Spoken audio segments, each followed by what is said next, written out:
उन्हाळा म्हटलं की आंब्याचा सीझन आणि या सीझनमध्ये आपण आंब्याचे भरपूर पदार्थ बनवतो.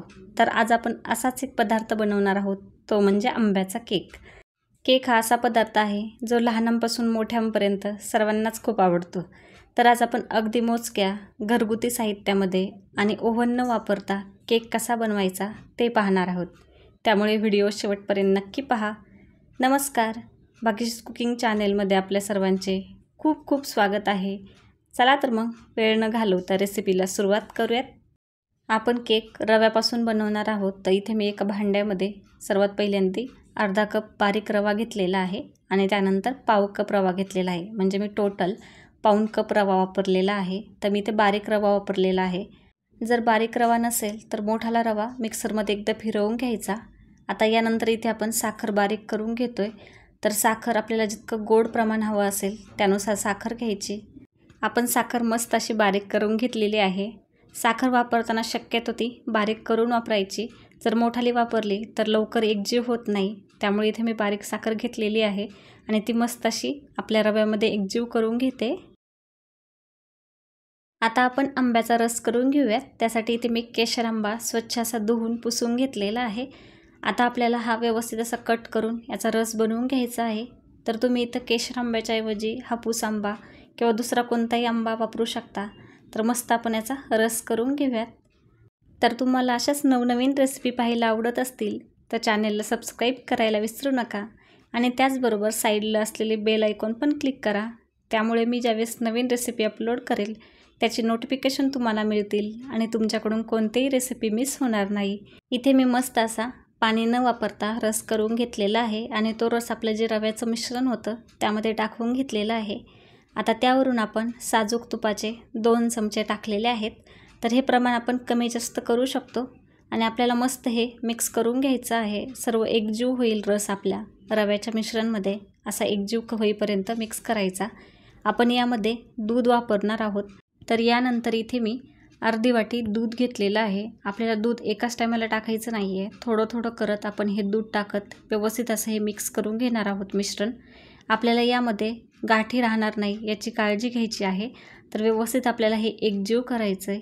इथे तुम्ही पाहू शकता मस्त आपलं मिश्रण एकजीव झालेलं आहे.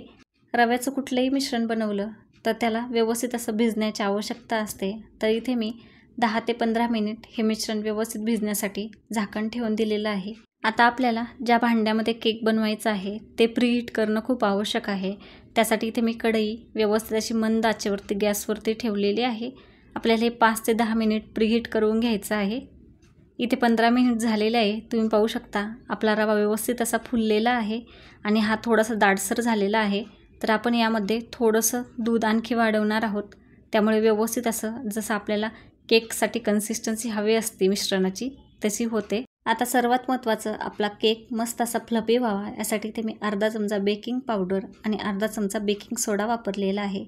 जर तुमच्याकडे हे अवेलेबल नसेल तर इनोचं एक पॅकेट पुरेसं आहे. तर ते टाकल्यानंतर मस्त असा फ्लफी आपला केक तयार होतो.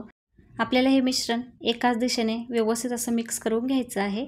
आता हे मिक्स झाल्यानंतर आपण केक मोल्डमध्ये टाकून घेणार आहोत. त्याआधी इथे मी केक मोल्डला तेल लावून त्यावरती बेकिंग पेपर टाकलेला आहे. जर तुमच्याकडे असं भांडं अवेलेबल नसेल तर तुमच्याकडे कुकरचा डबा किंवा दुसरं काही त्या साईजचं भांडं असेल तसं तुम्ही वापरू शकता. तर मस्त आपण हे सर्व मिश्रण टाकून घेतलेलं आहे. आपल्याला हे भांडं थोडंसं टॅप करायचं आहे. त्यामुळे त्यातली जी हवा आहे ती निघून जाते. आता यावरून मी ड्रायफ्रूट्स टाकलेले आहेत. तर तुम्हाला जे ड्रायफ्रूट्स आवडत असतील ते तुम्ही टाकू शकता. तर इथे मी काजू, बदाम आणि पिस्ता टाकलेला आहे. त्यामुळे अगदी मस्त असा आपला केक लागतो.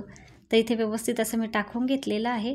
आता आपण जे प्रीहीट करण्यासाठी कढई ठेवलेली होती त्यावरचं झाकण काढून आपण त्यामध्ये हे मोल्ड ठेवून देऊयात. आपण केक 30 ते 40 मिनिट मंद आचेवरती बेक करून घेणार आहोत. तर इथे व्यवस्थित मी झाकण ठेवून हा बेक करून घेते. 30 ते 40 मिनिटांनंतर पाहू शकता केक मस्त आपलं फुगलेला आहे. आपण आता आपला केक रेडी झाला आहे का टूथपिक टाकून चेक करूयात. इथे तुम्ही पाहू शकता टूथपिकला काही चिकटलेलं नाही आहे, म्हणजे आपला केक रेडी आहे. आपण केक व्यवस्थित असा थंड करून घेतलेला आहे. इथे तुम्ही पाहू शकता कडा ज्या आहेत त्याच्या त्या व्यवस्थित अशा मोकळ्या झालेल्या आहेत. आपण हे भांड्यावरती काढून घेऊयात. आपला केक मोल्डला न चिकटता मस्त असा निघून आलेला आहे. त्यामुळे मोल्डला तेल लावल्यानंतर आणि हा पेपर टाकल्यानंतर व्यवस्थित असा केक बनतो. इथे तुम्ही पाहू शकता काय मस्त कलर आलेला आहे. अगदी व्यवस्थित मऊ लुसलुशीत हा केक बनलेला आहे. अगदी झटपट आणि घरगुती मोजक्या साहित्यामध्ये हा केक आपण बनवलेला आहे. आपण ओव्हन न वापरता घरगुती वापराच्या साहित्यामध्ये हा केक बनवू शकतो. तर एकदा मँगोच्या सीझनमध्ये हा केक नक्की ट्राय करा. तुम्ही पाहू शकता मस्त आपला मऊ लुसलुशीत हा केक बनलेला आहे. तर ही रेसिपी कशी वाटली हे कमेंटमध्ये सांगायला विसरू नका. व्हिडिओ आवडला असेल तर व्हिडिओला लाईक करा. तुमच्या फ्रेंड्स आणि फॅमिलीसोबत शेअर करा. तुम्हाला पुढची रेसिपी कोणती पाहायला आवडेल ते पण कमेंट करून सांगा. पुन्हा भेटूयात अशाच एका नवीन रेसिपीसोबत. तोपर्यंत मस्त खा. धन्यवाद.